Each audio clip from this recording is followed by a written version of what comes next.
Everyone, just relax and welcome to The Set with Sir Dericho.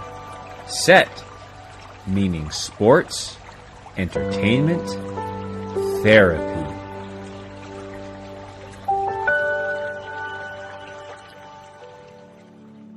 After this year's Royal Rumble, naturally, Twitter exploded with messaging saying that this was the worst show ever, and that, quote, AEW is going to buy WWE in a few years, end quote. However, if you just take a step back and think about things for just a minute, you may realize that there are some long-term storytelling going on here that will play itself out on the road to WrestleMania.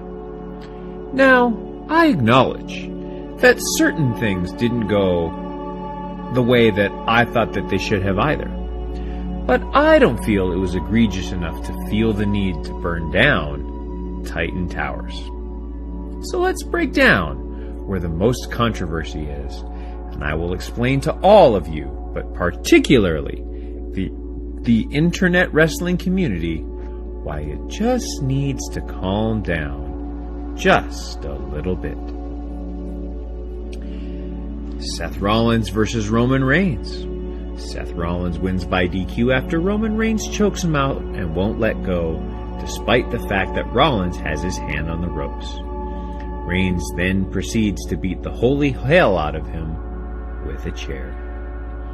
This was the perfect way to end this match. Not only does it keep Rollins in the title picture through WrestleMania, but Reigns also gets revenge for the Architect breaking up the Shield a mere 8 years ago. The fact that Rollins came out in riot gear to the Shield's old music was an awesome touch as well. The Women's Royal Rumble match. Ronda Rousey makes her return at number 28 and goes on to win the match. Of the two Royal Rumble matches, I thought this was the most entertaining. Some great, fun returns, good setting up of storylines going into WrestleMania season, and the return of one of the most outstanding competitors in the women's division in the last 10 years, in Ronda Rousey. Also, seeing Mickie James come out to her hardcore country song with the Impact's Knockout Championship was one of the most historic moments in WWE history, so we can all relax about that. Doudrop versus Becky Lynch. Becky Lynch defeats Doudrop to retain her championship. Now, I think we all need to relax on this one, because I feel like that this match was in a tough spot. Because of the fire that burned the WrestleMania logo, as well as this match following the Women's Royal Rumble match. Although we all knew that Lynch was getting the win and was going to retain, Doudrop looked great, which I hope will set her up to have a stellar 2022. She's earned that opportunity to have the spotlight. Bobby Lashley versus Brock Lesnar.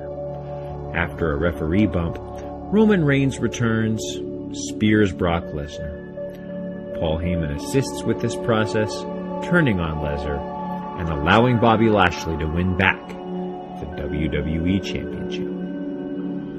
We all knew that this was going to be Reigns versus Lesnar at WrestleMania 38. So, again, we can relax. There's no need for surprise at this result. Also, who is to say that Heyman turning on Lesnar wasn't the beginning of a double turn that takes place at WrestleMania? Lashley held his own against Lesnar, and now the door is wide open for whoever will challenge him for the WWE Championship at WrestleMania. The Miz and Maurice versus Edge and Beth Phoenix, with Edge and Beth Phoenix getting the win. Not too much to say here. This match was simply fun. And now, the Men's Royal Rumble match. Brock Lesnar enters the match at the number 30 spot and goes on to get the win. Now, I will admit, this is where most of the controversy is. and I will be the first to admit that this is not how I would have booked the ending of this match either. Lesnar didn't need the Royal Rumble win to get to Reigns at WrestleMania. That could have been an easy story to tell over the coming weeks leading up to the big show. Also, I wish there would have been more returns. Only Bad Bunny and Shane McMahon were the surprises outside of Lesnar, which I will admit made the match a bit boring, and I will admit that, because we're all about relaxation and calm and just letting things be. And I let things be, as you should too. However, can you argue with the storytelling here? Lesnar gets screwed, comes back in the Rumble match, gets the victory, and now has the opportunity to upstage the guy that screwed him on the grandest stage of them all. Reigns, Lesnar, and Heyman have been the best storyline in professional wrestling for at least 6 months, and every time they are on television, we all acknowledge it is pure gold. Why wouldn't we want to see that one more time at WrestleMania? It will be the culmination of a story that began when Heyman allied himself with Reigns back in the Thunderdome era, and involves the two best characters in wrestling in the world. While it wasn't perfect, this was a great way to set things up on the road to WrestleMania. However, because it isn't what the internet wrestling community wants, it therefore must have been a complete disaster. Oh wait, that's not right at all. As with all things in professional wrestling, there is an immediate gut reaction to how bad something is. However, I would encourage you to just give it time. Let the story play out to the end. Things always seem to work out, and at the end of the story, almost everyone is happy. This has been Sports Entertainment Therapy. Let's just relax.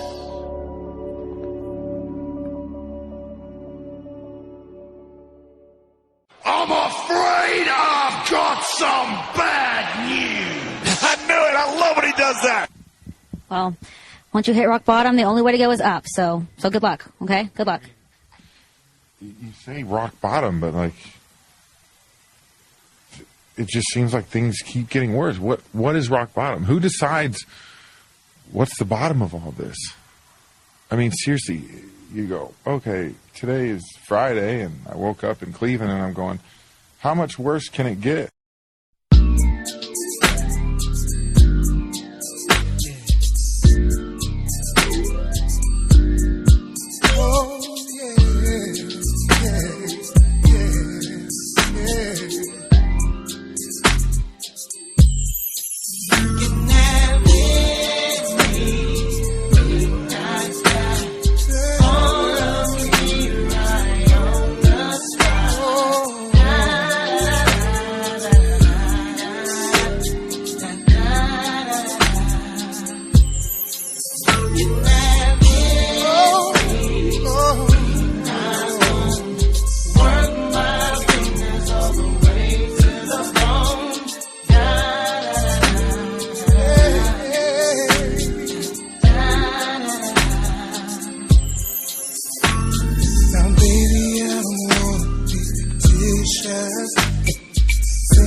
Alexis with a mansion down in Texas.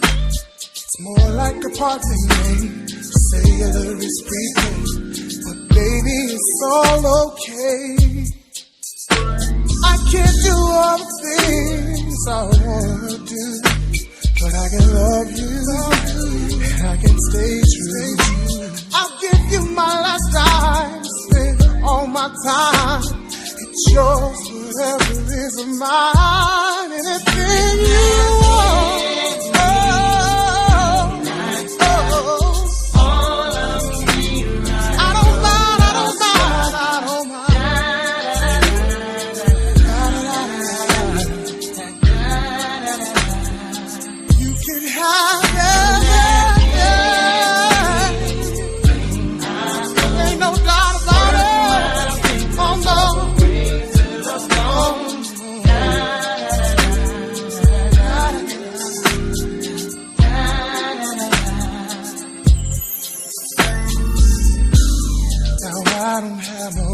To drive, but I'm a man with a whole lot of plans and a lot of love inside.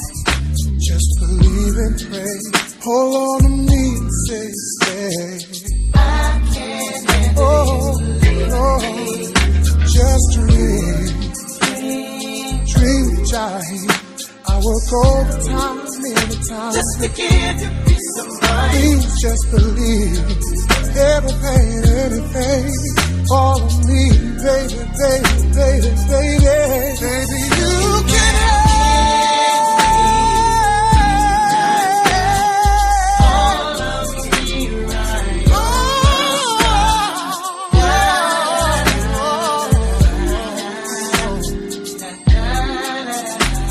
Baby girl, the times you're up, you know. Anything I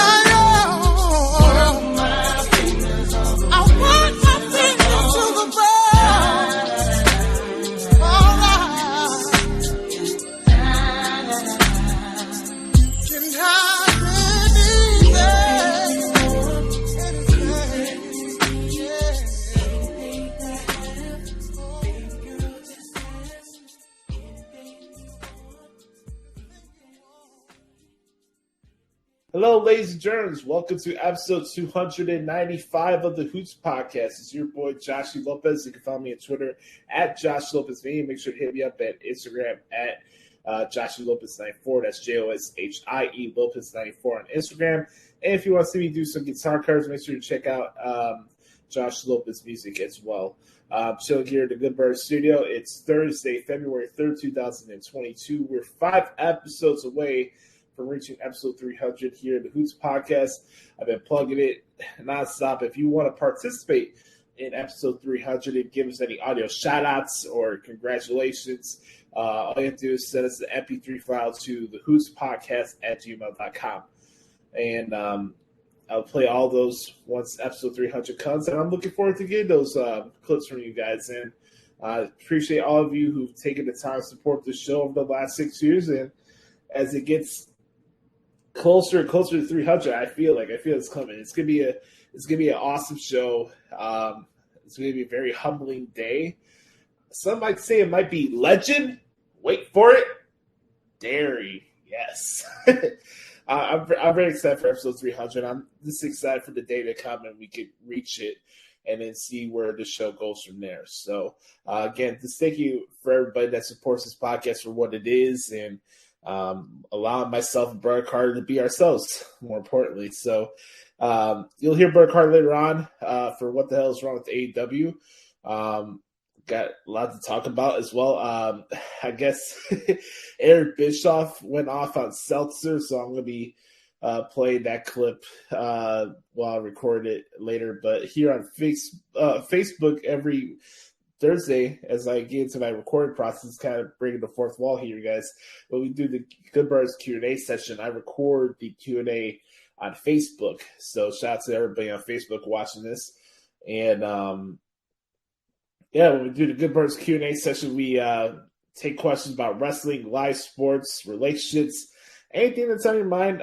We got questions this week from Chris Aletta and Nate DeGrade. So appreciate those Good Brothers for always participating in this segment. It's one of my favorite parts of the show because I get to interact with you guys. A couple last things to plug before we get into the Q&A. First off, and most importantly, please subscribe and follow the podcast anywhere you get your podcast from. Make sure to type in the Hoots Podcast. It's easy to find. And because we're free of charge, we don't have a Patreon account. It's the Hoots Podcast. Go check it out, subscribe, and leave us a review and rating on Apple Podcasts. Secondly, and our last plug here for the opening part of this podcast, make sure to bookmark ProWrestlingTranscriptions.com. Thank you guys very much. All right, let's get into it. Good Birds Q&A session. Like I said, if you ever want to participate in this segment, you can send me questions to @JoshLopezMedia on Twitter or TheHootsPodcast@gmail.com. We're going to start off like we usually do with the good bird Chris Zaletta at XSceneZaletta24X on the Twitter. He says, "What up, Boost? Here's some questions for the Q&A this week. Bengals and Rams Super Bowl prediction and thoughts." I'll start off with thoughts. I'm happy. I'm really happy for the fans in Cincinnati, even though I think Ohio is probably the dumpiest state in God's green earth of any kind. The entire state can go the fuck home and stay the fuck home as far as I'm concerned. But I'm happy and excited for those fans because it's something different. I'll be honest with you. The fact that we're having no representation from the two douchebags from State Farm, Patrick Mahomes and Aaron Rodgers at the Super Bowl, just makes me happy as a sports fan. So I don't have to sit through that. I'll be honest with you guys, I'm not really a big fan of the LA Rams. I do support Leonard Floyd because I think he was one of the players that was run out of the city by our local media and Matt Nagy. So the fact that he gets to play the Super Bowl when people were telling me that, oh, Leonard Floyd can't play. Leonard Floyd can't play. Well, look at the impact he's making on the Rams. So I'm happy for him, but I'm just intrigued for the matchup. I've become a big fan of Joe Burrow and his progression over the last couple of seasons and how he carries himself, and I think he has a bright future ahead of him. I think it'll be an interesting game. You know, I always say football is always won in the trenches. It doesn't matter who your quarterback is or your receivers or anything like that. If the old line is punching the D line in the mouth, the team is not going to win, or vice versa. You know what I mean? And you got a bad old line with the Bengals and a good D line with the Rams. So I think it'd be an intriguing game. Curious to see what the outlook is going to be in the stadium because they're in LA and even then they don't even have all their fans sell out the stadium. So I'm curious to see how that goes. I think for me, I'm just excited because it's a different type of matchup that we're getting for the Super Bowl. And secondly, I'm really excited for the Super Bowl halftime show. So it'll be a week from Sunday. Yep, February 13th. So it should be a good time. I'm looking forward to it. It should be a good game. As far as my prediction, if I could say right now, I'd probably say that the Rams will win by a touchdown or less, only because of the defensive line getting too much pressure at Joe Burrow. You don't want to get injured, and it should be an interesting contest, but I'm not going to say it's going to be a blowout either. So right now I could go with the Rams, but I wouldn't be surprised if the Bengals win. Who knows? My pick may change by this time next week. Who knows? So shout out to everybody that's throwing Super Bowl parties as well and getting your Super Bowl betting squares. I usually don't get into that betting stuff because I'm not good at it. But shout out to anybody that does do that. So I'll be chilling here in my apartment, watch Super Bowl by myself probably, and it should be a good time. Next question. Thoughts on the hiring of Matt Eberflus? Thanks for the question, Chris. I can't sit here today on February 3rd, 2022 and tell you what Matt Eberflus is going to be or what his potential is going to be as a Bears head coach. I'll tell you from what I've heard from the press conference. I watched the entire thing. I listened to his interview with Carmen and Yurko on ESPN 1000 following the press conference. Same thing with Ryan Poles. I like what I hear. I admit that I'm kind of scarred as a Bears fan, so you really don't know what to really trust or whatever. And I'm not coming here and tell you expect the worst or whatever, or say that, Matt Eberflus won't be the Bears head coach by the time they move to Arlington Heights. I can't say that. It's too early to say. I like to give people a chance, and I thought he made a good first impression. And, you know, there's a couple things he said in the press conference that I really liked, you know, about accountability and being disciplined and having effort. And how many times is for the Bears fans that listen to this podcast, how many times have you seen guys, you know, get easy touchdowns where a guy falls down and the defender doesn't even touch him? And, you know, this other stuff, the penalties and stuff like that. I feel like Matt Eberflus, with his resume and how the Colts were playing as a defense, I think he's going to bring that accountability to the team. I think it's a good decision on his behalf that he's not going to be calling plays for the Bears, because you're the CEO, you're the head coach, you got to oversee everything. And I think that was much of the demise of Matt Nagy, where he was so fixated on his side of the ball, what he forgot to be a leader, and secondly, he wasn't the CEO of the entire team. So, yeah, there's a lot of that stuff with Matt Nagy that I don't want to really get into right now. I can do it on another show. But for me, I like what I've seen so far. And, you know, the whole thing with hits and, you know, getting turnovers, kind of like how it was with Lovie Smith back in the day. I'm excited to see what this looks like. I was really impressed by Ryan Poles and how he carried himself in the press conference. You're hearing a lot of good things about him from people that have worked with him. The guy stayed with the Chiefs under 3 different administrations. Think about that. That's not that's something about your ability in a position like that to stay with 3 general managers.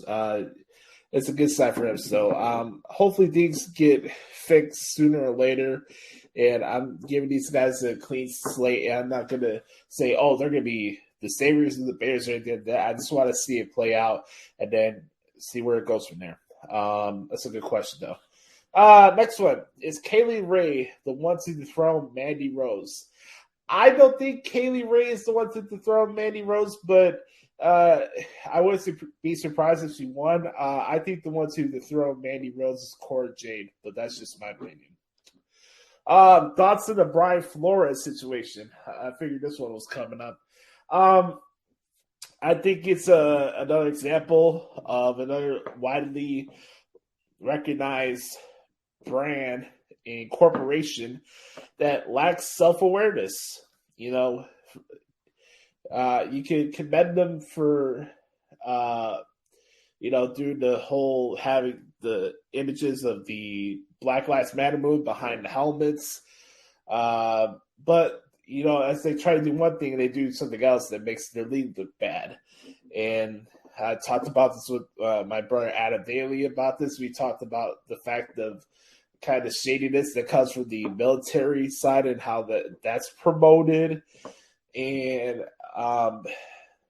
it's just, I'm not really surprised, but, you know, the Rudy Rule was implemented in 2003 to have more diversity and give more opportunities for interviews in the process of hiring head coaches and stuff like that. And I'm glad to say, as a Bears fan, that we're able to have a African-American general manager. Alan Williams, who's the new defensive coordinator for the Bears, is a person of color. And I think that's cool. But again, the whole thing with Brian Flores is very interesting because I don't think he's in a place where he's wrong. You can understand why he's frustrated. First off, how he had to deal with the nonsense in Miami. Steven Ross is one of the shittiest owners in sports. I'm just going to come out and say it. The fact that you're going to make your coach have incentives to tank, I don't respect that as a fan. I don't even like tanking in baseball or any sport. I never agreed with tanking. There's so many years I would hear ESPN 1000 and the score and be like, oh my God, the Bulls should take to get a higher draft pick. The Bears should take to get a higher draft pick. Fuck that. This is a competitive sport. You got people putting their bodies on the line and trying to raise money for their own families. And you're going to spit on the integrity of the game because you want to take and try to get yourself in a position for a draft pick that you don't even know is going to work out for you or not. I have no respect for that shit. And let alone the fact that you had the guy take the Dolphins, and then he doesn't even get a chance to pick the quarterback that he wanted in the first place. It's just ridiculous. The fact that there's only one African-American head coach in the NFL is bullshit. I don't respect that. And I'm glad for it that he took the temerity to file this lawsuit. Because so many times you hear throughout the world, it's not just football, but it's wrestling too. You hear that Andrew Yang douchebag that says 1 second, oh, I'm going to form a committee of people and we're going to bring a union to wrestling. Where the fuck is that? I've been waiting for 2 years for that. Where's the wrestling union at? You know? For me, I respect people who take on the actions of the stuff that's bothering them. You know, you can say a lot of things. You can complain about a lot of things. What are you going to do about it? Here's your life lesson here, guys, for the Who's podcast this week. Stop complaining. Stop going on soapboxes if you're not going to do anything to fix the issue that you're dealing with or what's bothering you at that moment. Stop complaining. Do something about it. I have a lot of respect for Brian Flores because he's not going to sit there and try to make people feel sorry for him. He's going to take action in his own hands, and I commend him for that because it is a risk. He's risking his entire coaching career on this. But at some point, do you want to make change, or you just want to sit back and talk about, oh, we need to make change? All these people in wrestling, oh, we got to form a union. We got to do this to change the structure of WWE. Do something about it. Step up. You want to change these corporations? You want to change things in the world? You want to change other issues? Do something about it. Stop talking about it. Honestly, that's my life lesson for everybody. Stop talking and do what's bothering you. You're not going to find the answers to your issues or remedies for the problems that you're having if you're not going to act upon it. So, swig of water for that. Next question. Who do you think Ronda chooses for Mania? I'll leave it up to her. You know, at the end of the day, like, I'm not going to come here. If you don't like Charlotte Flair, cool. More power to you. But I just don't get where wrestling fans always get in this stupid bind where, oh, Dave Meltzer said this is going to be the match of WrestleMania, so, we got to find a reason to shit on that match. Like, at some point, when are you going to stop allowing this dude to dictate how you feel about professional wrestling? Think about that. When are you going to have the ability to stop letting the Sean Ross Sapps of the world, Dave Meltzer, et cetera, to speak for you as a wrestling fan? If you don't like Charlotte Flair generally and you're not a fan of her, cool. More power to you. I'm not going to tell you how to fan. But to say you don't want to see Charlotte Flair and Ronda Rousey because, Dave Meltzer reported this is a planned match. This is the same schmuck that said that Braun Strowman was going to fight The Undertaker at WrestleMania 32. Stop taking what this guy says as the fucking gospel, man. And here's the thing. Ronda and Charlotte had a good match. They had a good match at Survivor Series 2018. Of course, the big money match would be Ronda and Becky Lynch. Do you think that deserves a bigger stage in LA next year? I don't know. But if you're not generally a fan of Charlotte Flair and you don't want to see that match, more power. I don't begrudge you. But don't say you don't want to see that match because, Dave Meltzer said, this is the original penciled-in match. He's not backstage. How the fuck does he know what's originally planned? 50-plus years of conning people, of backhanded sources? Stop. You're fooling yourself, guys. You really are. Next question. Will this New Japan show Chicago be your first New Japan show? I want to go.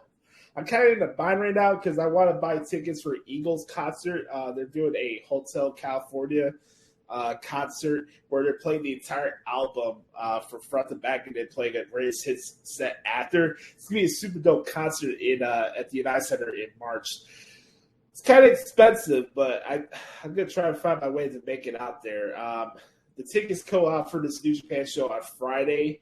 It's out of Villa Park. I really don't have anybody out there to drive me out there. You know what I mean? I'd love to go. I'd love to make it happen because New Japan is my favorite wrestling promotion outside of WWE. And the time I got to cover their events and to get to see my favorite New Japan wrestler like Ishii in person, that'd be awesome. So I'm going to try my best. The prices are not that bad from what I saw for tickets and stuff. It's pretty fair, and I'll love to go. It's not a guarantee. I'll have to see how it goes on Friday. The tickets go on sale at noon Chicago time, so it should be interesting. I'm looking forward to it. Do you see as many question marks as I do for AEW heading towards Revolution? You know what, Chris? I'll answer that question in what the hell is wrong with AEW, because it's a fair question, and it's something I'll talk about in there. With Punk's first loss, where does he go from here? Do you think he takes a little break off screen? I don't think he takes a break off screen. I think Punk is in it for the long run. It's just dependent on him. If it's something where he wants to take a break after this MJ feud, more power to him. If not, if he feels like he needs to go to another level and get to a different view, more for him. I think for me, just me being the CM Punk fan that I am, I'm just happy that he's back, and whatever he wants to do, more power to him. You know, he doesn't owe us anything. He doesn't owe us to come back to wrestling. And the fact that he's back and he's doing what he's doing, and the fact that he pulled off the match that he did last night, the guy's he's my GOAT for a reason, man. And whatever he wants to do, I'm going to support it. So I appreciate Chris for the questions this week. You killed it as always, my brother. I appreciate it.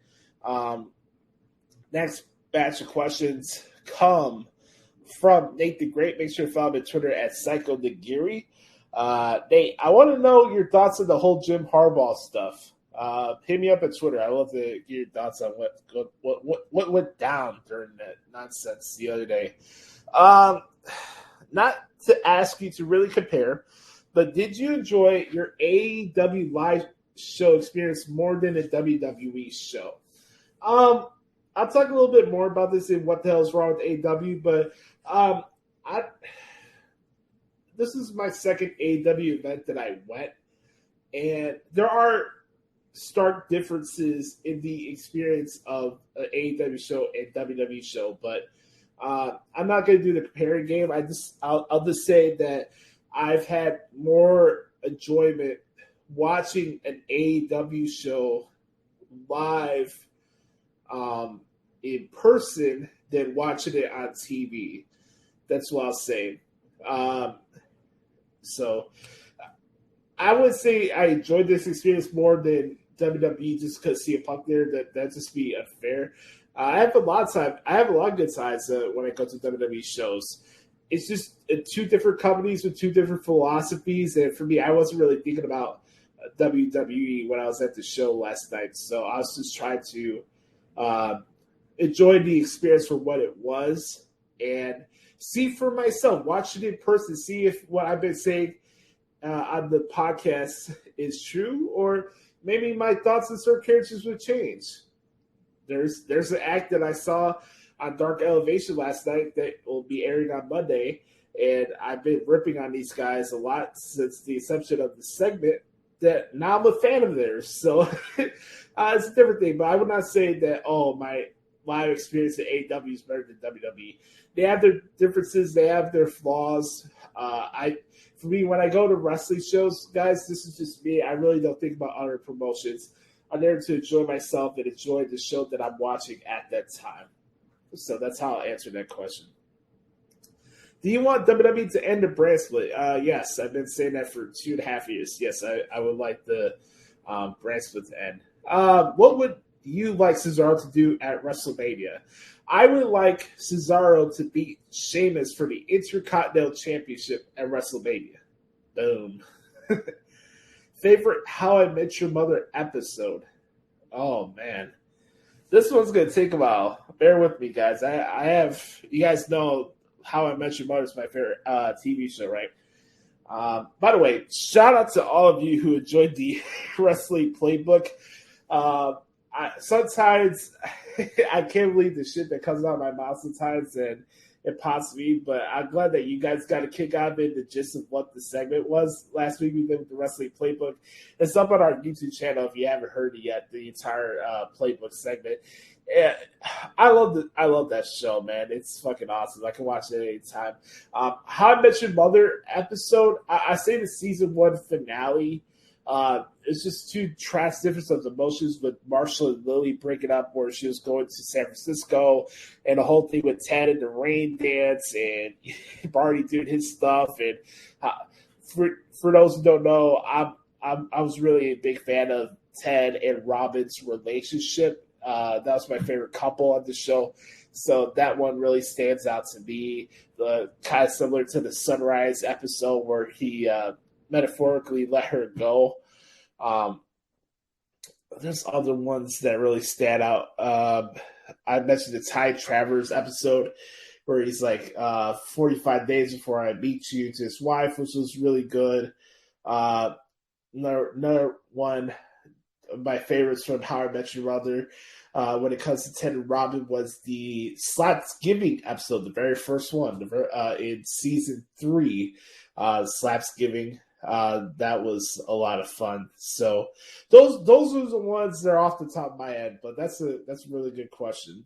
Last question for the Q&A this week. Coolest tattoo you saw get done at the shop? Great question. Well, I told the story about the Amy Whitehouse chick. That was probably the weirdest one that I saw outside of the one guy that got the tattoo of John Cusack holding the boombox. I forgot the name of that movie, but you guys know what I'm talking about, where John Cusack's outside of the chick's house and he's holding a boombox playing a love song or something like that. I forgot the name of the movie, but there was a random guy that came in on a Friday that was like, "Oh, can I get this tattoo?" I was like, all right. More power to you, pal. I've seen a lot of weird stuff and funny tattoo requests at the tattoo shop. I'll say that. The coolest one for me that I saw was a sleeve of these. I don't want to get this wrong. Spider-Man is Marvel, right? Or DC. Whoever. Okay, so the guy got a sleeve of Venom. It was the evolution of Spider-Man. You know, Peter Parker. He had the second one was the updated version of Peter Parker, the one with Tom Holland, and then the third one was Venom, the dark side of it. So it was a really dope sleeve that a buddy of mine, Daryl, did a few years ago. Pretty fucking dope. I wish I took a picture of it myself once it was done, but it was really dope. It was the evolution of Spider-Man on the left-hand side, the evolution of Spider-Man sleeve. Pretty dope. I've seen a lot of cool ones. I had to watch somebody get a Cubs World Series tattoo 2018, and I don't even think they made the World Series that year, which I thought was pretty funny. There's a lot of funny stories from my time working at the tattoo shop and requests and stuff like that I could get to as the shows go on. But I appreciate the tattoo question. I appreciate you, of course, good brother as always. I appreciate Chris as well, and I appreciate all of you. So thank you guys so much for hanging out with me for this week's edition of the Good Bros Q&A session. When we come back, I'll give you my thoughts on what happened at the Royal Rumble. And we're going to have a little state of the address of the wrestling media in this week in WWE right here on the Hoots Podcast. All right, guys, welcome back to the Hoots Podcast. It's time to talk about what happened this week in WWE. I guess you started off with the Royal Rumble, right? This is what everybody's talking about. Oh my God! This was the worst Royal Rumble event of all time, right? That's the prevailing takeaway from the show on Saturday. I have my thoughts. it's not going to be pleasant for you who are the wrestling Twitter elk of the world. But you know what? I'm Josh Lopez, and I speak for myself. I had a really good time on Saturday night. I had my uncle Jeremy, who's my wrestling guy, my former boss. He came to check out my apartment for the first time, and he came by and watched the Rumble with me. So I had a really good time watching the show as it was going on because I had my uncle with me, and it was just a good time. We were both in agreement that the show was good. We would not say this is a great Royal Rumble event, nor we were even feeling that this was going to be a all-time worst Rumble event. And I've made it a habit of myself to make sure that I do whatever I can to stay off of Twitter during live WWE pay-per-view events, because if you believe anything that's spewed on Twitter during a WWE show, you think it's the worst promotion that's ever existed. And I just take a lot of those opinions on Twitter with a grain of salt, because those are the same people looking for reasons to bitch on the show. They're not really watching it. So I wasn't really surprised by the fake outrage that I saw on Saturday night going into Sunday. And look, can you say that the show was predictable? Sure. But do you take any accountability in that? I'll ask you guys that question. For you that's listening to this podcast that was upset with the Royal Rumble event this past Saturday, do you take any accountability for it being predictable? Do you take any accountability for yourself fantasy booking and refreshing wrestling websites every day, trying to figure out who's going to be a surprise entrance, and then complain there wasn't no real surprise entrance? So you can play the game too, you know? So you can play the game. I call it like I see it. And I see a lot of dumb decisions and decisions people make on social media, and then they complain about the same thing that they did to themselves.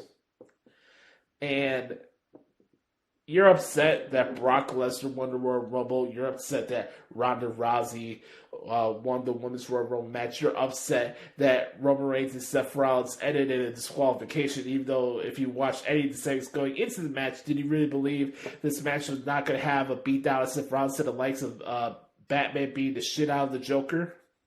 Because Seth Rollins has been playing the Joker role this entire freaking time heading towards this match. With the history, you just sat there and thought you were going to have a clean finish with Roman Reigns and Seth Rollins that kicked off the show, and thought, hey, you know what? We're going to have a clean finish. We're going to have a clean wrestling match. You thought the Tribal Chief was not going to give Seth Rollins a receipt for what happened with the Shield. You just sat there and thought, oh, this match is not going to end in disqualification.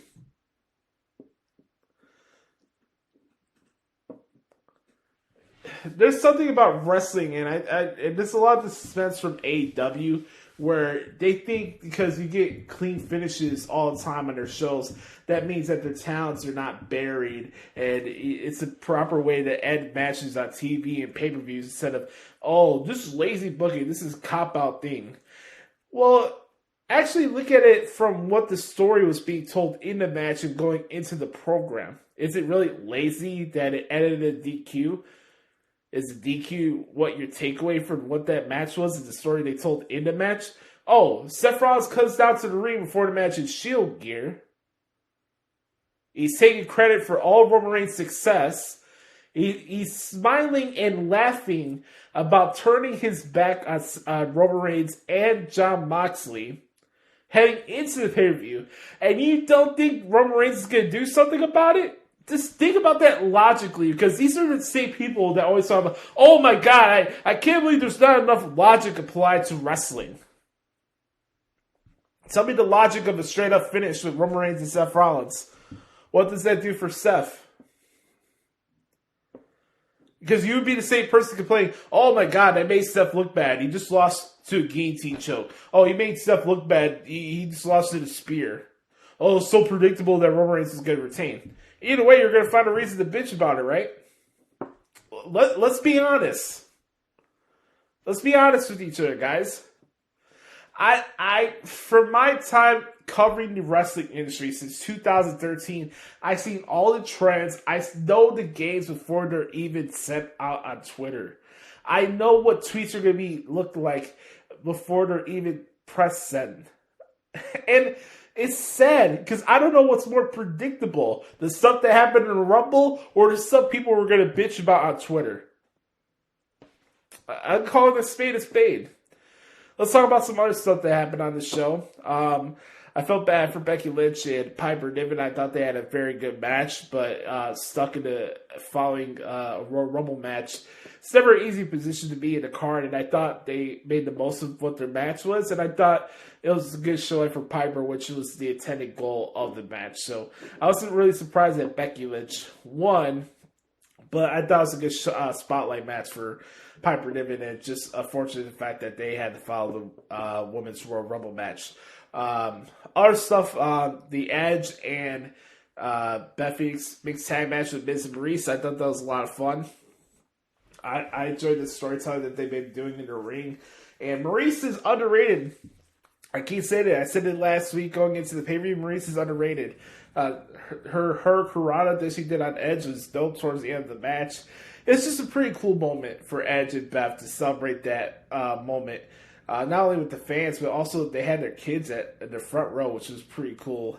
The whole story with Edge these last 3 years with the Rumbles has been really fascinating. You have Edge come back in 2020. He wins the Rumble in 2021, and he has a fun match on pay-per-view with his wife for the very first time in 2022. I think that's pretty cool, man. I'm really happy for Edge. He's an awesome human being, and he deserves all the flowers and stuff that he gets, man. That guy's the freaking legend, and he's having a killer second run right now. And it's just like with Punk and what he's doing right now, I just appreciate what we gained from Edge, because who knows how long this thing is going to last with Edge. He's always been one of my favorite wrestlers, so I'm happy for him, and it was a pretty cool thing. Let's talk about the Women's Rumble match. And I know, there's more scuttlebutt and complaints about that, right? There was a couple standout performances for me. I thought Liv Morgan carried herself well. Did a lot of the Shawn Michaels hanging on the top rope thing a little too much during the match, but I thought she carried herself well. I know a lot of people are thinking, Liv Morgan's going to win the Rumble. Who knows, man? She might win it next year. I said it before the day one. I said it before the day one match that Liv had with Becky. I just did not think this is going to be Liv's year going into WrestleMania. I didn't. Now, that's not to say that Liv can't win Money in the Bank later this year. She would be in my early running as favorites to win a Women's Money in the Bank ladder match. I can see that happening. But also, I look at it this way. A lot of people are like, why was it Liv Morgan? Why is it Bianca Belair win the Rumble match? Going back to what I mentioned earlier, you're going to find reasons to bitch about it too. I originally picked Bianca to win. It would have been cool for her to go back-to-back and get her redemption against Becky Lynch, but that wasn't in the card for her this year. And who knows? Maybe she'll find her way to get towards Becky Lynch if Ronda Rousey does indeed choose Charlotte as her opponent at WrestleMania. It's still out there. Nothing is set in stone yet. All we know set in stone right now for WrestleMania that's going to be the Tribal Chief and Brock Lesnar, which is obviously the biggest match of the year for WWE, and it's what they've been building up since freaking SummerSlam of last year. So, so much for that. Where's the I'm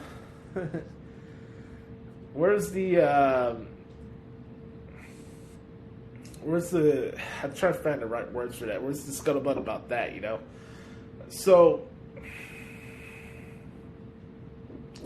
yeah, I was talking about, or it's just long-term storytelling. Well, here you go. You got a few going on from August. Different turns. Let's talk about turns, because that went down to Brock Lesnar, Bobby Lashley match. Fun Haas match. One of my favorite things about the pay-per-view and why I enjoyed the Royal Rumble this year was because they pulled off a thread for what WWE wants it to be the biggest match of the year. They told you up front through this entire show that Roman Reigns and Brock Lesnar is the top match going into WrestleMania this year, and it is. It's been the best feud the company has had in the this year and going into the summertime. Roman Reigns is the hottest act in WWE. His stuff with Brock Lesnar has been the biggest feud in wrestling for WWE going into this WrestleMania. You know, you have a spot where Brock Lesnar knocks down the referee. Out comes Roman Reigns. He spears Brock Lesnar. He hits Brock Lesnar with the WWE title. Tribal Chief walks away with Paul Heyman. I was losing my shit. Here's the thing, guys. I didn't do the transcript live while the Rumble was going on. I made an outline of my transcripts before I do them. Most of the time, guys, behind the fourth wall of the Pro Wrestling Transcriptions, I usually do not cover the shows live unless it's on YouTube. So if it's like a Darkened Elevation or NWA USA, I will cover those shows live. But I rarely ever cover the shows live. I don't. Especially with pay-per-views, I like to sit it in process it for myself as a fan and something I can bring to the podcast. And then the charm of the transcripts is I can get those content clues when I'm breaking down the match and stuff like that. So it's like, you know what? I got my uncle here. Why am I going to have him sit there while I'm just typing out the article? This would be stupid. So I sat back and watched the show, and we're losing our shit. It was a pretty cool moment. You know, they pulled off a turn like that. It's not unexpected, but I thought it worked. And then Bobby Lashley's the WWE champion. He brings the title back to Raw, so which led into what happened the next night. We're getting this awesome Elimination Chamber match at the Elimination Chamber in Saudi. It's Bobby Lashley putting his WWE title on line against Brock Lesnar, AJ Styles, Seth Rollins, Austin Theory, and I'm trying to remember the other one. Let me pull up my article here, actually. Honestly, guys, I really enjoyed that whole scenario because I thought it was good. It's just a logical story and a reason as to why Brock Lesnar won the Rumble match. I just liked how that played out. The fact that they pulled off a thread where Roman Reigns starts the show, he costs Brock Lesnar the title. Brock Lesnar finds his way back into going towards Roman Reigns in WrestleMania. That's pretty dope, man. I think it's pretty cool. Before we get to the men's Rumble match, I do want to talk about the card for Elimination Chamber. Here it is right here. Like I said, Bobby Lashley against Brock Lesnar, Seth Rollins, Austin Theory, AJ Styles, and Matt Riddle. Elimination Chamber match for the WWE title. And then Becky Lynch against Lita for the Raw Women's Championship. Nice little segment to close out Raw this past week. Raw had some really good matches. You know, AJ Styles and Rey Mysterio was dope. I enjoyed the match with Austin Theory and Kevin Owens. I thought that was pretty good. Riddle and Otis was fine as well. Raw was a pretty solid show Monday night. I'll admit, I thought it was a pretty fun show. It didn't feel like it dragged too much. So I thought that was pretty decent. Let's hear a clip from Seth Rollins really quick for the this past week's Raw. And it has come to my attention that the new champion Bobby Lashley is defending his title inside the Elimination Chamber in just a few weeks. And I came to your show with a special announcement about that match. Like, an announcement? You didn't tell me you had an announcement for the show.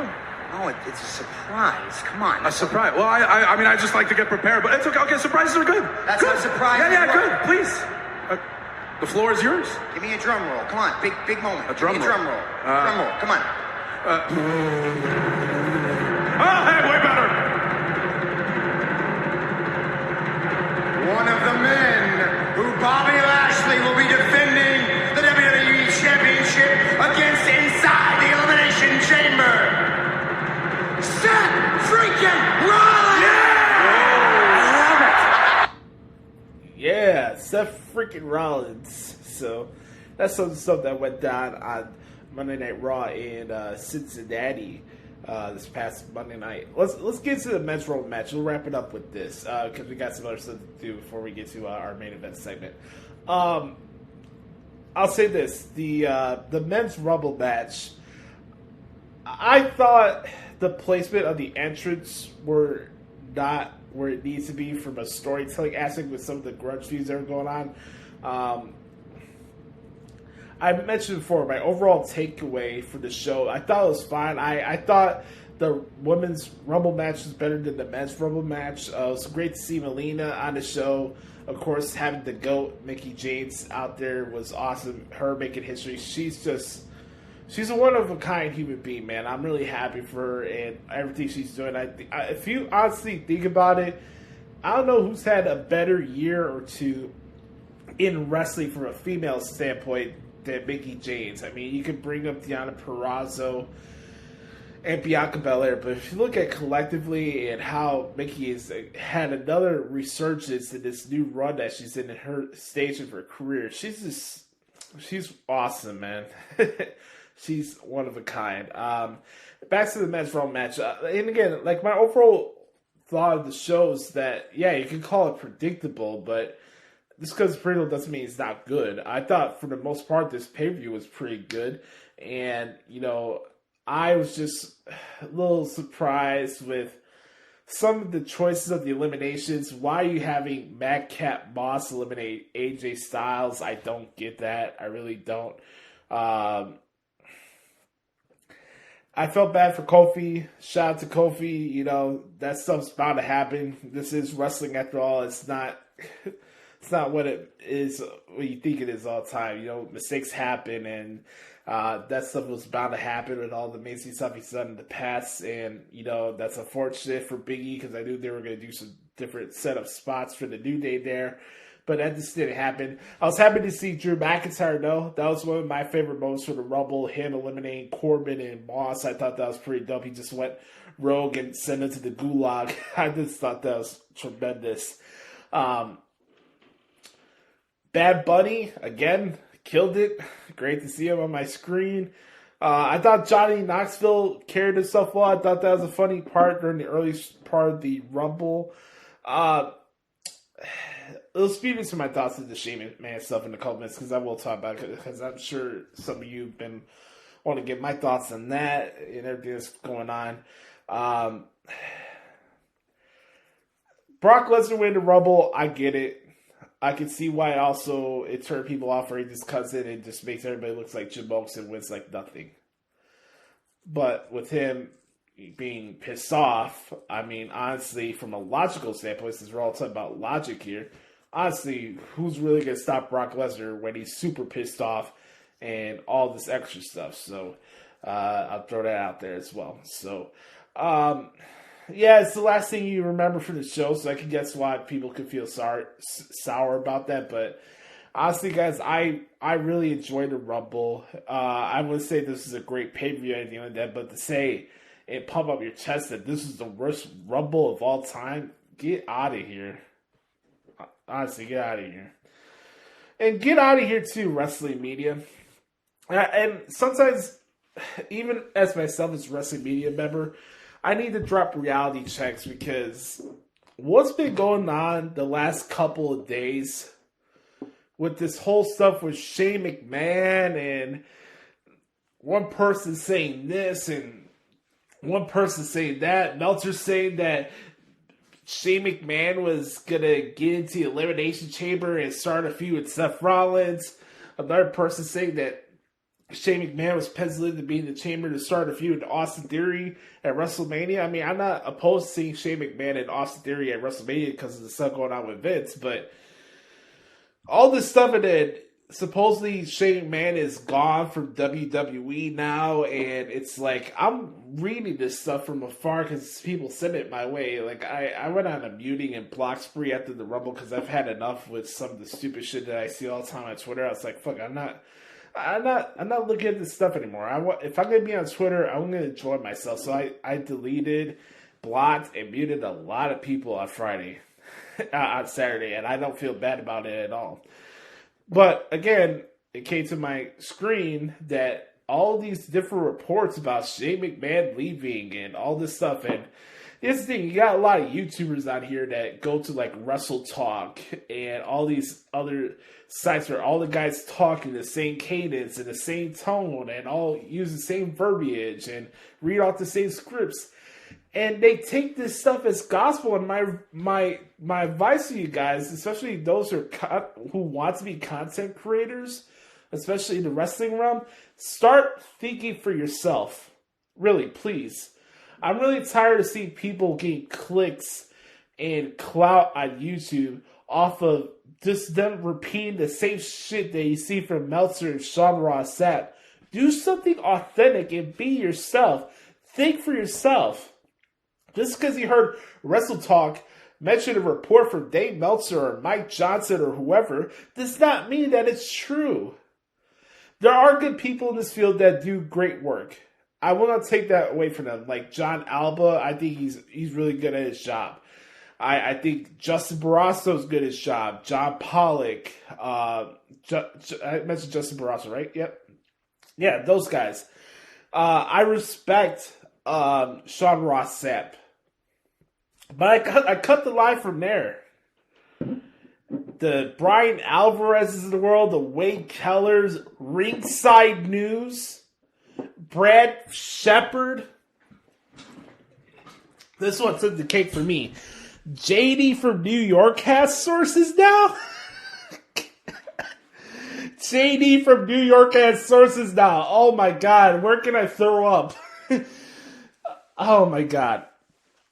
All this stuff with Shane McMahon the last couple days, I'm like, what are we doing here? And honestly, where's the literacy? Do we have any standards here in the wrestling media? We just puke out shit that fits our confirmation bias and passes off as real news? Is that what we're doing now? Where we'll move goalposts for companies that we don't like by mentioning something that has nothing to do with what's actually happening behind the scenes and come up with conspiracy theories and all this shit. I mean, the fact that I heard somebody say that Brian Alvarez, Dave Meltzer, the Adam Schefter, and Ian Rappaport of professional wrestling made me want to throw up the other day. What? If you look at Adam Schefter or Peter King or any of those guys, and they look at the media practices that are done in wrestling media, they would laugh at you. Like, wrestling media is at the lowest tier of journalism. And I'm being honest with that. And I'm speaking as a guy who doesn't do reports. I do result pieces. I make transcripts. I'm in the wrestling media. I don't do the reporting because, again, I'm not going to pump out content of stuff, A, that I don't believe in, and 2, something that's not true. If I'm going to do something, and I'm going to do wrestling content, I'm not going to lead you astray, I'm not going to run amok, and I'm not going to deceive you. You're going to get cold facts. That's the charm of my website. There's nothing on there that's a lie. I tell you everything that went down the show. Good, bad, or different. I just don't get where the literacy is at. Where's the standards at? It's like, you give it off the way that wrestling websites have agendas towards WWE. You have websites that are pro AEW. You have sites and stuff like that. I'm just looking for some clarity, some actual reporting, some actual journalism being practiced. I went to school for this shit. And it's embarrassing to see the people that get clout on you. Ringside News. Now Ringside News is now the most widely respected source of backstage reports. Oh, Shane McMahon is going to fight Seth Rollins at WrestleMania. Oh, Shane McMahon is going to win the Elimination Chamber. Oh, Shane McMahon is going to fight Austin Theory at WrestleMania. All this stuff. And nothing with fact. Oh, Shane McMahon is gone from WWE. What am I supposed to believe? You can sit here and tell me that I had to take what Dave Meltzer says seriously? Let's play a clip here from Eric Bischoff. He did a fireback session on Dave Meltzer on his 83 Weeks podcast on AdFreeShows.com. There's the plug right there for you guys. Let me find a clip here because he went off on Dave Meltzer, and this is gonna be tremendous. Here's this clip from Eric Bischoff. It's all bullshit. Bullshit. And Dave sets himself up for this by suggesting that, oh, Bruce doesn't really dislike me. This is all just a work. But Eric, he's a mean, vile person. He said bad things about me when things have happened to me personally. Name one, muckerfather. Name one. I've made fun of you because you look like a fucking goof. You tongue wagging fucking bicycle seat sniffing little piece of shit. And yeah, you are a little piece of shit. I don't care what you jack yourself up with. You're a little piece of shit. Dude, you want so badly to be recognized as someone who's really important to the industry when in fact you're nothing but a fucking parasite who's made $500,000 a year writing about shit that you know nothing about and reporting stuff that half the time isn't true anyway. Oh, man. I don't know how you guys do it, man. I really, really don't.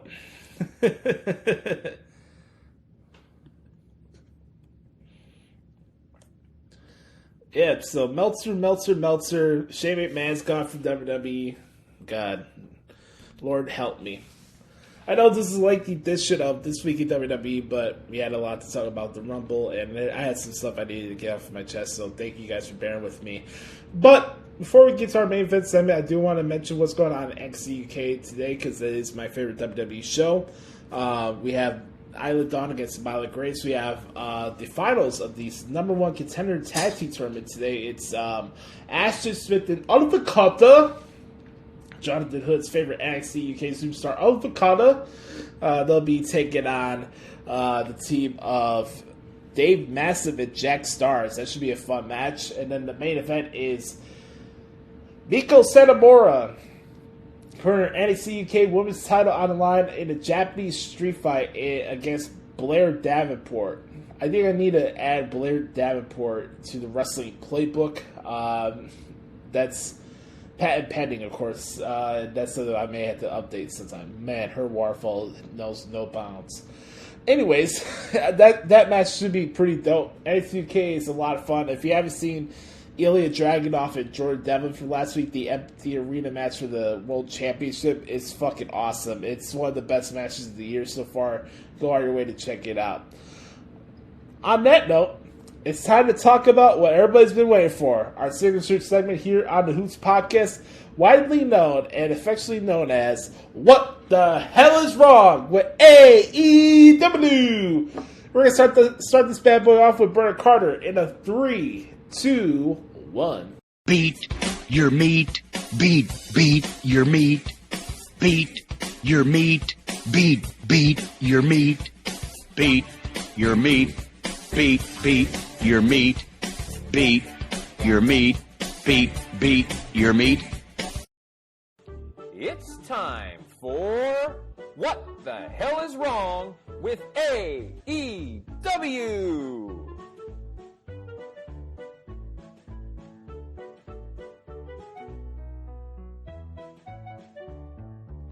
What the hell is wrong with AEW?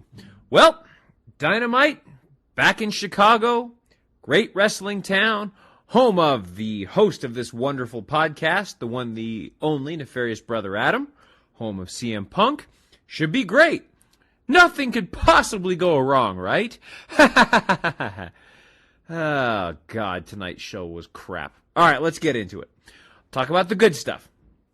Man, Brian Danielson was bringing the heat tonight. Brian Danielson was bringing the heat tonight, and I love it. I haven't heard anything wrong with what he was saying about any of the superstars in the company. It was great. If he wants to ally himself with Moxley, I'm totally cool with that. No problems with that at all. Maybe he's just trying to recreate the main event Mafia. We'll see. But if it leads to them allying themselves for a while and then getting into a feud and having a match, no problems there. I thought that was great. I think Dan Lambert just made himself the biggest face in the company by interrupting Brandi Rhodes. Good God, Brandi Rhodes is absolutely useless. And we're going to get into the crap about that later. But once again, Dan Lambert, chef's kiss. 10 out of 10, outstanding. I love Dan Lambert and everything that he does. Really good match with the House of Black and Penta El Zero Miedo and Pac.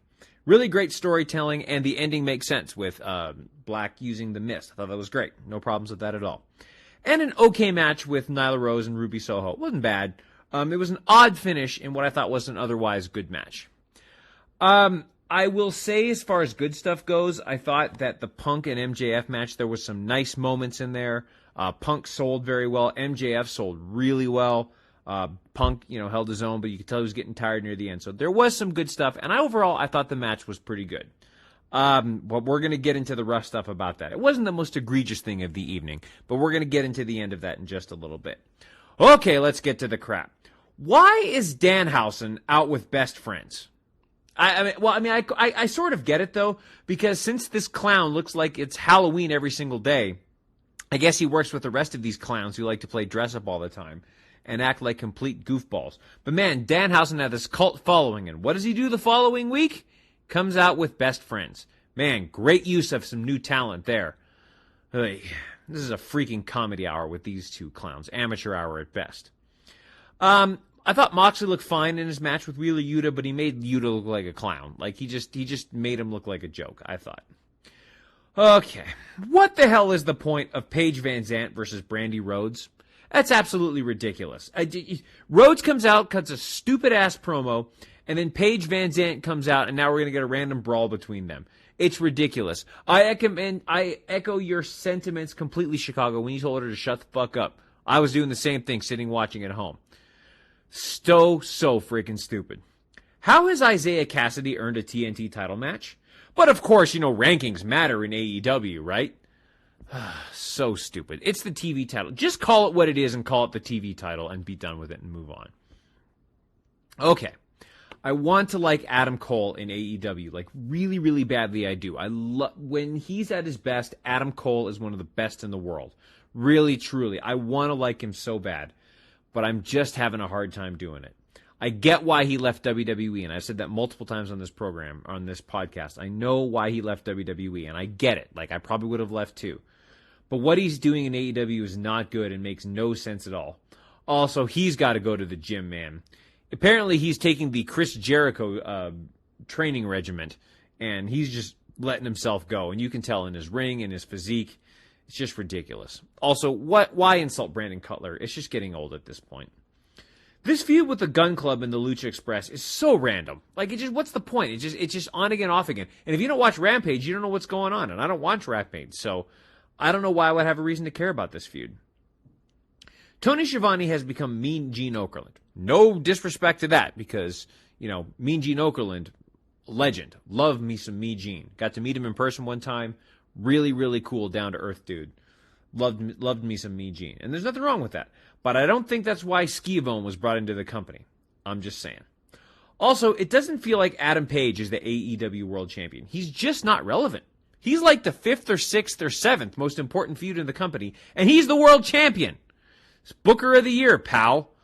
Hey. The pacing of the brawl with Page and Archer wasn't good. It was just so random. You got Dan Lambert, you got Jake the Snake, then Archer comes out. It didn't work. And I don't care about the Texas Death Match next week. I just don't. Okay, let's get to the main event. They gave Punk and MJF 40 minutes, which is great. I actually don't have a problem with that. I love that. But I have to admit, and I really have to say this, I felt like the match felt like it dragged at times. It felt like they had to reuse certain spots in exchanges just in order to fill time. And I know there are like 20 or 30 other people on the roster that you could use to boost some of the feuds. Because I know there's a bunch of people in AEW's payroll that aren't doing anything but getting paid and think that they're actually making it in the professional wrestling business. But that's just me. But yeah, so I just felt like they had to reuse certain spots, and it just felt a little bit forced and a little bit long at times. Also, now the referees are competent in AEW. When you have 40 minutes to fill, then all of a sudden we're going to start to potentially maybe sometimes use the rules and restart the match with the potential choking of the tape when MJF was caught. Now we're getting competent referees in AEW when it's convenient for the company. How does that make sense if you're trying to build a legitimate sports brand, a legitimate sports entertainment company? Oh, wait, you're not, because this is AEW and it is an absolute disgrace and waste of my time. Seriously, what the hell is wrong with AEW?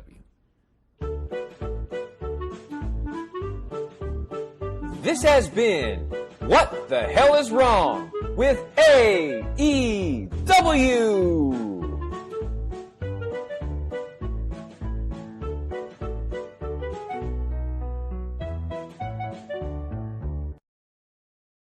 All right, thank you, Brother Carter. Always appreciate my man. Brother Carter is one of a kind. Make sure to follow me on Twitter at Derek Stoughton.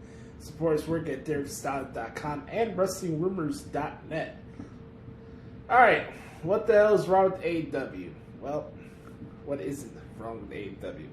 I'm talking about my experience going to my first Dynamite and Rampage, not Rampage, this was my second Rampage actually, but my first Dynamite event in general. I gotta say, for my first time being in the Wintrust Arena, it's definitely one of the more comfortable arenas that I've been to in Chicago. I'd say their seats are just as good as the ones at the United Center, so that's a plus. I appreciate that. Getting out of the building was good. They have escalators. It was a nice setup, and getting out of the building was not a problem. I like the setup. I like the look of the arena. It was pretty dope. I knew they had this arena. They did a lot of shows there. Obviously, they had that infamous Punk MJF confrontation there. They had, I think, the first Revolution pay-per-view was at Wintrust, right? So, you know, for my first time being down there, it was good. I don't regret going out to the show. I was not expecting us to be hit with 2 different snowstorms in consecutive days, but I tried to make the best out of it.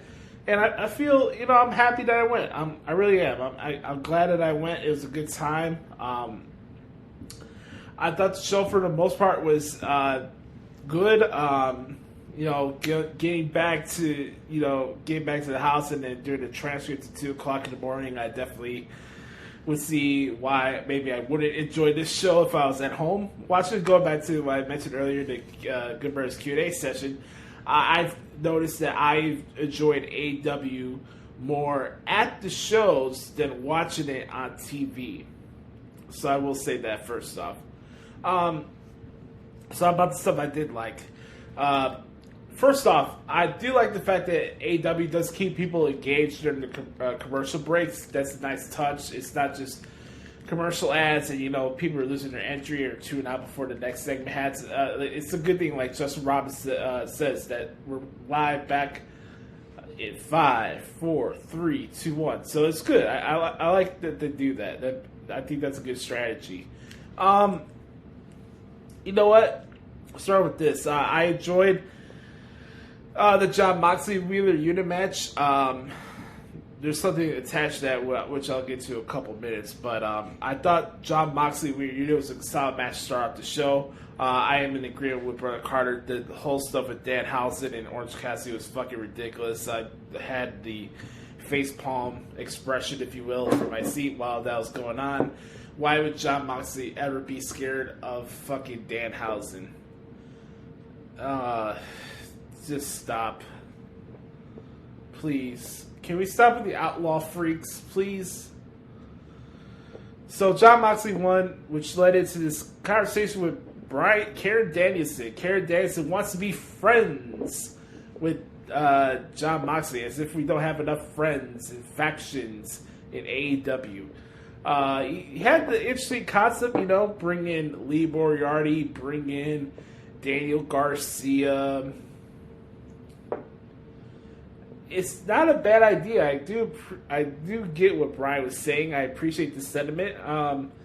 I just rather see the match, to be honest with you. Moxley didn't say anything. Brian Danielson said, just think about it. So I'll see something that could play out. Maybe it's just a ruse to have Moxley fight Brian Danielson at Revolution. And if that's a match for Revolution, more power to him. I think that'd be pretty dope. What else did I like for the show? The House of Black match with Pentagon and Pac was dope. Cool story. Sitting next to me was a family, a young couple and their son. The son was dressed up as Pentagon Jr. That was pretty dope. I got to see him mark out for Pentagon. He had the whole gear on. He had the mask. He did the whole Cero Miro thing. I thought that was pretty cool. Like a 9-year-old kid sitting next to me, just marking out for Pentagon Jr. I thought that was awesome. So that was a cool part of the show. Some interesting chants, as there always is with wrestling events. I'll say that. One thing I will mention, stuff that hasn't been aired yet. I saw AEW Dark Elevation before the show went to air, and I can't believe that I'm saying this, and I might get some flack for this from Brother Carter, but I think I might be changing my tune on the Acclaimed.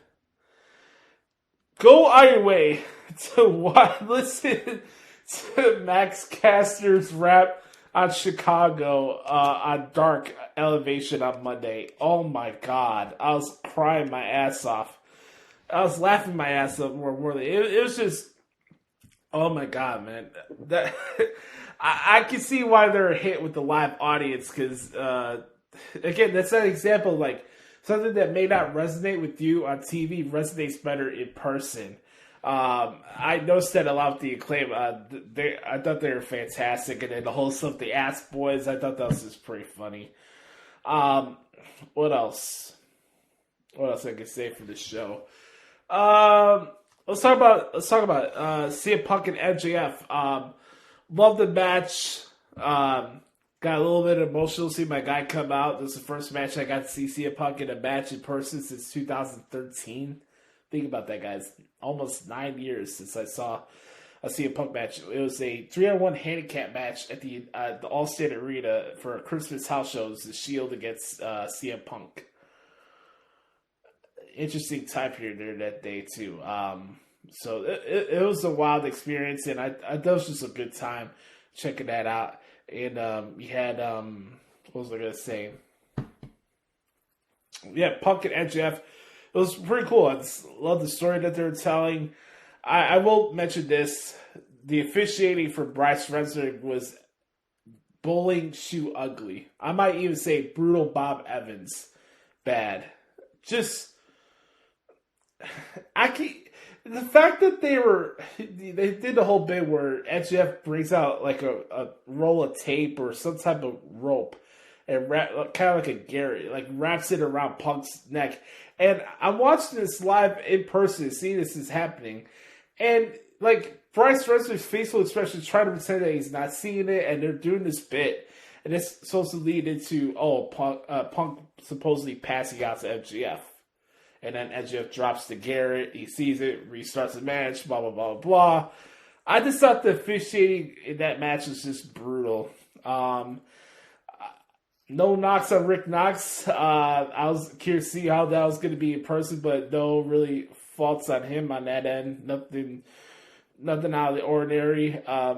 Yes, Miss Aubrey Edwards is all about Aubrey Edwards in person as much as she likes to play it off. She is an attention freak. By the way, check out the Aubrey Edwards play. I think it may work out for you guys. So, I thought the Punk MJF match was good. I had a feeling that it was going to have MJF win because it looked like they were going to do a rematch at Revolution. I will say this, though. The decision to make this a 40-minute match with a finish like that, I just think it's a bad idea if you're saving it for a pay-per-view. If anything, for me, and I'm happy Punk got to be an event and all, but if it was me and they were going to do that finish, I would have had this start the show. And if anything, had that tag match be the main event, because that's probably what it should have been. The whole thing with Black spitting Black Mist in Pentagon's face, I just think that would have been a better close-off. But, the match with Punk and MJF was really good. I thought there were parts of it, especially during the picture, you guys probably didn't hear during the picture breaks. I thought the crowd's more trying to duel with each other with different types of chants that they wanted to come up creatively more than actually paying attention to the match, which I thought was unfortunate. I did love the New York sucks chants. I did participate in that. In case if anybody's wondering at home, I did participate in that because New York does suck. It absolutely sucks. New York is trash. Philly is trash. All the East Coast is trash. Sorry, Chris and referee Tony S. I just gotta say the East Coast sucks. Anyways, so I enjoyed my experience at Dynamite. I really did. I had a good time. I'm glad that I went, and it was a good time. Now let's get to the crap of what you guys want to hear from me. I don't know if I could follow up from Bert Carter when he said at the end that AEW is a disgrace and a waste of my time. I feel that way a lot, guys. I really do. Especially when it comes to like AEW Dark this week that felt forever in 12 matches. And 3 of them were like 15 minutes each. Oh, man, it was like a slog on Tuesday. But let's talk about what everybody saw about from the show yesterday. Brandi Rhodes and Dan Lambert. Please, for the love of God, please never allow me to be in an arena where Brandi Rhodes cuts a promo again. For the love that's all that's good, please never allow me to sit through that again. Please. The fact that Dan Lambert was getting cheered for admitting that he's a sexist and he's about to be a part of cancel culture, it just tells you how shitty Brandi Rhodes is on the microphone. Don't get me wrong, like he pointed out, her fun bags look good, and I'm sure she's a great one-night stand, but I don't know how Cody does it. If you pictured the annoying wife that you don't want to deal with, Brandi Rhodes fits that to the T. And all due respect to her as a person, I don't know her or anything like that, but Brandi Rhodes, the character, absolutely sucks on all fronts. Oh my God, this segment. The blessing for this segment was seeing Paige Van Zandt coming down the ring. Mamma mia, MMA's finest waterfall. Paige Van Zandt here to save the day for everybody. That was just bad TV. I don't know what else to say. That was just bad TV. Same stuff with Hangman Page and Lance Archer. They're having this Texas Death Match next week for the AEW title. Here's my thing, guys. I'm a fan of Hangman Page. I enjoy his work, but does he really feel like the guy? Does he really feel like the world champion right now? That's my question for you guys. I didn't feel that way when I was at the show last night. I just thought he was just another guy on the show. And you never want to feel that way about your world champion. I'll say that. Chris asked a question earlier about question marks regarding the Revolution pay-per-view, and it ties into what I was mentioning earlier with CM Punk and MJF. So you're giving 40 minutes away of Punk and MJF off the bat because it's in Chicago. You're giving away Hangman Page and Lance Archer at Revolution. Unless it's Adam Cole fighting Hangman Page at Revolution for the title, what incentive do we have to watch this show right now? There's not one match confirmed for the show. I'm sure we'll have a Face of the Revolution ladder match, blah, blah, blah, blah, blah. We might get the Punk and MJF rematch. Do you know who Britt Baker is fighting on the show? Where was she last night? Might get something with Chris Jericho and Eddie Kingston. Oh, by the way, let me mention this. Why in the blue ever fuck are we doing a 10th different version of an Inner Circle meeting? Who cares about these segments? A town hall meeting. God, the stuff when they bring Eric Bischoff in. The State of the Inner Circle. There's so many. I think they did like 6 or 7 of these already. End this group for the love of God, please. I was hoping they were doing it last night, but no. We needed Brandi Rhodes to cut a promo. You could have got more heat and did something with the Inner Circle for this segment than waiting for it for next week. That's just my opinion. But yeah, like I have questions about Revolution too. I mean, of course, CM Punk and MJF will get a hot crowd and stuff like that, but they gotta figure out, because Revolution's not like in 5 weeks; it's like 3 weeks. It's right around the corner, so they gotta figure out what they want to do for their talent programs and what the other big matches are gonna be. I can see possibly Pac fighting Malachi Black. I think that'd be cool. Maybe Moxley and Bryan Danielson, that'd possibly be a match, but yeah. This show that I noticed in person, it was a good time being there. I enjoyed my experience with AEW more in person than watching it on TV when I got back. And also, the fact of the matter is, there's no filter there. It's not a filter there. And the stuff that went on going into the show with Brian Kendrick, where he had to be removed from the show because of past comments, there's not enough due diligence and filtering that's in that locker room or backstage at AEW in general, and I think that shows within the show, even with creative or anything like that. It's just, I feel like it's a free-for-all fest, and anybody can do what they want, and I just don't think that's a smart strategy. But all in all, I had a good time with AEW, but Brandi Rhodes talking, the stuff with Hangman Page and Lance Archer, 10th team meeting, conference call with the Inner Circle, all that stuff is what the hell is wrong with AEW this week. Alright folks, I want to thank you guys for hanging out with me for episode 295 of the Hoots Podcast. This is a good one. This is a very good one. I appreciate Brother Carter for the set. I hope you guys enjoyed that bit. This is our pilot version, so it'll be updated as the next time we do it. It's going to be sporadic. We're not going to do it every week, but I hope you enjoyed the concept of it. And thank you guys for hanging out with me. I hope you guys enjoyed the show. Please leave us a review and rating on Apple Podcasts. Make sure to type in the Hoots Podcast. It comes to you free of charge every single Thursday. Just type in the Hoots Podcast. It'll be right there for your listening pleasure. Make sure to subscribe to our YouTube channel, youtube.com/TheHootsPodcast. Make sure to bookmark ProWrestlingTranscripts.com. If you want to follow me on Twitter, you can at Josh Lopez Media. Make sure to hit me up at Instagram at Joshie Lopez94. That's JOSHIE Lopez94. And at Josh Lopez Music.